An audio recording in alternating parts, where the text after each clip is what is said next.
พายดีแฟมิลี่นาวาเมืองทุลคมแดนที่คนลือซาชื่อเสียงก้องฟ้าเรือยาวบ้านเฮา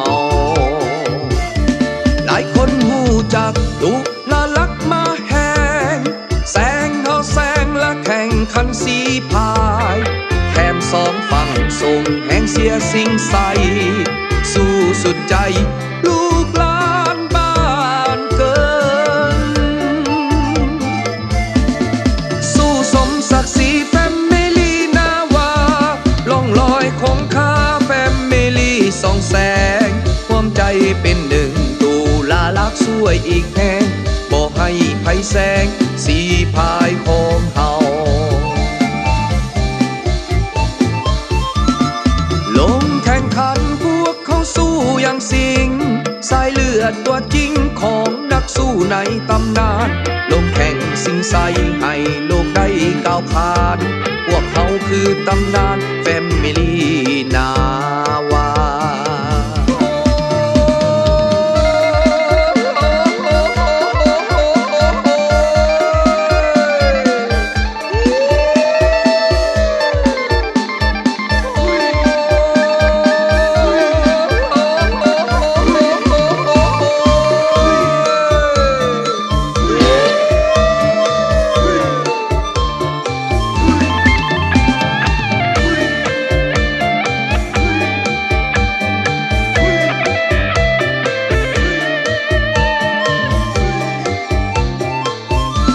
อยู่แค่เวียงจันทร์ทุกคนนั้นหูดี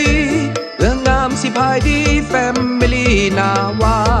เมืองทุลคมแดนที่คนลือซาชื่อเสียงก้องฟ้าเรือยาวบ้านเฮาหลายคนหูจักลูกละลักมาแหงแซงเฮาแซงและแข่งขันสีพายแถมสองฝั่งส่งแห่งเสียสิ่งใสสู้สุดใจลูกหลานบ้านเกินสู้สมศักดิ์ศรีแฟมิลี่นาวาล่องลอยคงคาแฟมิลี่สองแสงความใจเป็นหนึ่งตูลาลักสวยอีกแห่งบ่ให้ไผแซงสีพายของเฮาลงแข่งขันพวกเขาสู้อย่างสิงสายเลือดตัวจริงของนักสู้ในตำนานลงแข่งสิงใสให้โลกได้ก้าวขานพวกเขาคือตำนานแฟมิลี่นาวาลงแข่งสิงใสให้โลกได้ก้าวขานพวกเขาคือตำนาน